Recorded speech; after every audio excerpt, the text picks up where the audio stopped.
नाज़रीन अस्सलाम वालेकुम, आपकी खिदमत में एक नई वीडियो के साथ आपका मेज़बान हाज़िर है। नाज़रीन, मुस्लिम लीग नवाज का रहनुमा अगर इसके मादी का देखा जाए तो इसके मादी में तो इसने कोई अच्छा काम नहीं किया, लेकिन आज इसने अपने ज़मीर को जिंदा होने का सबूत पेश कर दिया और इमरान खान के हक में आवाज़ को बुलंद कर दिया। नाज़रीन, वीडियो बड़ी कमाल की है, वीडियो मुलाजा फरमाएं, फिर इस पर मुकम्मल तफसील आपके सामने रखते हैं। मुतअद्दिद इंटरव्यूज़ आपने दिए हैं पिछले कुछ दिनों के अंदर। बशमूल आपके कुलीग जावेद लतीफ़ साहब भी मुख्तलिफ गुफ्तगू होती रही है। आपने भी कहा कि इमरान खान को जिस तरह से सज़ाएँ वो दिलवाई गई हैं कानूनी तौर पर भी, क्योंकि आप ख़ुद वकील हैं और आपको पता है, आपने कहा ये या फ़ैसला ओवरटर्न हो जाएगा या इसमें ज़मानत मिल जाएगी। इसी तरह मियाँ जावेद लतीफ़ साहब ने भी ऐसी बातें की हैं कि जिस तरह इमरान खान को सज़ाएँ दिलवाई गई उसका नुकसान नहीं हुआ, इमरान खान को उसका फ़ायदा ही हुआ है। लेकिन ताज्जुब की बात यह है कि जब इमरान खान को सज़ाएँ दिलवाई गई थी, अब as important as Maryam Nawaz Sharif साहिबा जो कि इस वक्त वज़ीर आला पंजाब है, उन्होंने बड़ी खुशी का इजहार किया, हर एक ने पूरी PMLN के अंदर के लिए बड़ा अच्छा है, सज़ाएँ हो गई हैं और कोई जल्दबाजी नहीं की गई, बड़े ठीक तरीके से ट्रायल हुआ है, कोई स्पीडी ट्रायल नहीं है। तो ये जो आपको अब महसूस हो रहा है, क्या राणा साहब ये सिर्फ ये सोच आप तक महदूद है या मियाँ जावेद लतीफ़ तक मौजूद है, या आपकी पार्टी के अंदर और भी लोग, और अगर मैं ये कह पाऊँ क्योंकि आप मियाँ नवाज शरीफ साहब के बड़े करीब हैं, उनको भी एहसास होता है कि यार ये सज़ाएँ जिस तरह से दिलवाई गई हैं इसका सियासी तौर पर इमरान खान को बहुत फ़ायदा हुआ है? देखें, फ़ायदे की बात वो तो दुरुस्त है। वो इलेक्शन में भी जो है वो नज़र आया कि उसका जो विक्टिम कार्ड उसके पास था उसमें इजाफ़ा हुआ, वो चार्ज हुआ इन सज़ाओं से। अब आगे दो चीज़ें हैं, ये केसेस गलत हैं, ये फैब्रिकेट किए गए हैं। साइफर बिल्कुल दुरुस्त है, ठीक, लेकिन जो प्रोसीजरल लैप्सेस हैं ठीक है, ट्रायल के अंदर, आप भी वकील हैं, जी जी मैंने भी 10-12 साल जो है वो अदालतों में धक्के खाए हैं। जी हाँ, वो प्रोसीजरल जो लैप्सेस हैं वो अगर रह जाएं ड्यूरिंग ट्रायल, वो पता तो चलता है अपील में जाके, जब वकला जो है उन नकाइश को निकाल के अपील का सब्जेक्ट बनाते हैं। ठीक है जी, जब ट्रायल में फ़ैसला होता है तो किसी को पता नहीं होता कि कौन से प्रोसीजरल लैप्सेस किए गए हैं या जिनको पूरा किया गया। ठीक है, अब जब ये केस पेश हुआ तो अमजद परवेज़ साहब जो है बड़े ही रिनाउंड, बड़े मेहनती और बड़े गैर सियासी वकील हैं। जी जी उनका किसी बात से, सियासत से कोई ताल्लुक नहीं है। बिल्कुल, तो उन्होंने जब ये बात कही कि कुछ ऐसे प्रोसीजरल लैप्सेस हुए हैं कि ये सस्पेंशन का केस बनता है, सज़ा की सस्पेंशन का केस बनता है, ठीक, तो मैं उनकी राय से मुत्फिक हूँ।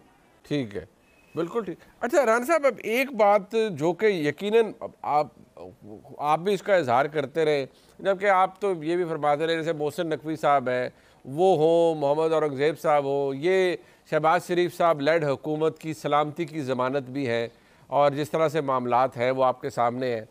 अब मियाँ जावेद लतीफ़ साहब फरमाते हैं कि ये बात बड़ी शर्मिंदगी की है, लेकिन हमारी हुकूमत नहीं, ये कठपुतली हुकूमत है, इसके पास कोई इख्तियार नहीं है।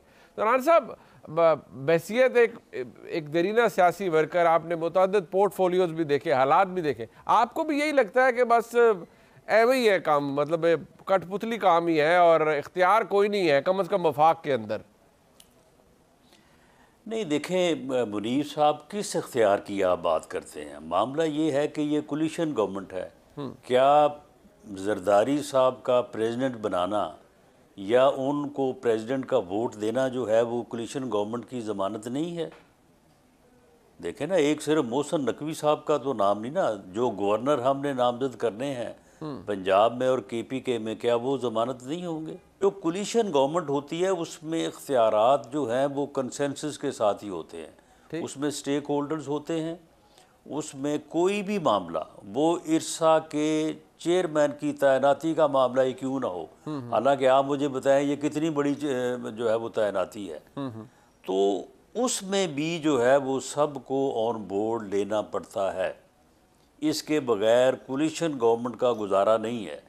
आप इसे कह लें कि बेख्तियार है, बाइख्तियार है, जो मर्ज़ी इसको नाम आप दे लें, लेकिन कोलिशन गवर्नमेंट मीन्स इट। लेकिन जो कोलिशन पार्टनर्स होते हैं उनके ऊपर भी कुछ जिम्मेदारियां होती हैं। कुछ ज़रूरी नहीं कि पहले आप मीडिया पे आके लताड़ें कि जी ये क्यों चेयरमैन बना दिया, ये क्यों बना दिया, हम जिसे रहने नहीं देंगे, और उसके बाद फिर आप उसको विड्रॉ करवाएं। इससे गवर्नमेंट का जो इम्प्रेशन है, जो कि सबकी मुश्तरका गवर्नमेंट है, ये PMLN गवर्नमेंट नहीं है, ये जितनी PMLN की उतनी पीपल्स पार्टी की भी है, उतनी दूसरे जो स्टेक होल्डर्स हैं उनकी भी है। तो ये रवैया जो है इसके ऊपर हमें एतराज़ है, जो कि मैं समझता हूँ कि जायज़ है। बाकी कोलिशन गवर्नमेंट जो है, कोलिशन गवर्नमेंट के इख्तियारात ऐसे ही होते हैं। बट राना साहब बड़ा दिलचस्प आपने फरमाया, ठीक है। और पीपल्स पार्टी वो इत्तेहादी है जिसे कहा जाता है ना कि दरवाजे पर खड़ा हुआ इत्तेहादी है, जो कैबिनेट का हिस्सा नहीं है, जो खड़ा है और वो कहते हैं कि हम शायद जो भार है वो भी बर्दाश्त करने को तैयार है, लेकिन वो एक सियासी जमात है। आपका PDM 1 में भी उनसे इत्तेहाद रहा, उस वक्त वो कैबिनेट में थे। बट मैं सिर्फ इसलिए, मैं मोहसिन नकवी साहब की बात इसलिए कर रहा हूँ कि एक शख्सियत, वो उनका ताल्लुक आपसे, हम सबसे सारे उन्हें जानते हैं, बड़ी बासर शख्सियत है। वो निगरान वज़ीर आला पंजाब रहे, जैसे ही हुकूमत बने वो वज़ीर दाखिला के तौर पर आए। और अगर आपके बशमूर आपके बहुत से लोगों से पूछा जाए कि नहीं मोहसिन नकवी साहब आपकी पार्टी में है, तो उन्होंने कहा नहीं हमारी पार्टी में भी हमारे उम्मीदवार नहीं है। पीपल्स पार्टी से पूछे, उन्होंने कहा हमारे भी उम्मीदवार नहीं है।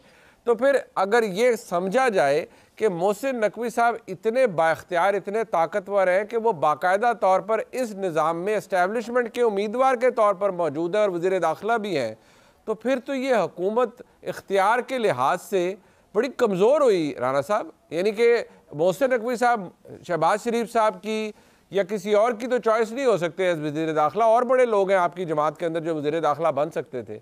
मोहसिन नकवी साहब तो बाकायदा तौर पर भेजे गए, बिठाए गए, लाए गए। तो इससे आपको अपनी कमज़ोरी का एहसास नहीं होता इस हुकूमत की?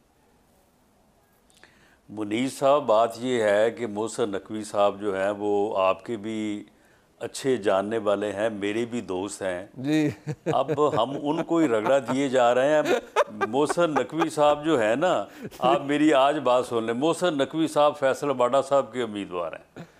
अच्छा जी, वाह वाह। फैसल बाडा साहब को डिस्कस करने वो कहाँ से आए हैं?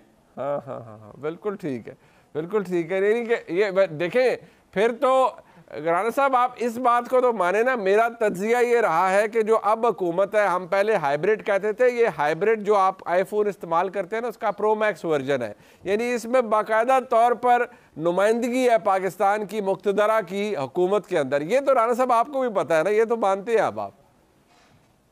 मुझे पता हो या ना पता हो, लेकिन क्योंकि हुकूमत मेरी जमात की है इसलिए मैं आपकी बात की तईद या हाँ में हाँ नहीं मिला सकता। राना साहब कि बहुत से लोग ये पूछ रहे हैं कि नहीं, पिछले दिनों अनाउंस हुआ था कि राना सनाउल्लाह साहब पंजाब के अंदर सीनियर एडवाइज़र के तौर पर आ रहे हैं और वजारत कानून शायद या और मामलात आपके पास होंगे। तो राना साहब आपका इस वक्त स्टेटस क्या है? आप आ रहे हैं, कब आ रहे हैं, इसकी कोई हल्फ बर्दारी होगी, क्या होगा? देखें, इस बारे में पार्टी के एक लेवल पे ऊपर जो है वो बात होती रही है, लेकिन ये मामला जो है वो अब पार्टी लीडर के पास पहुंच चुका है। तो वो फिर जो फैसला करेंगे वो फैसला जो है वो आखिरी होगा।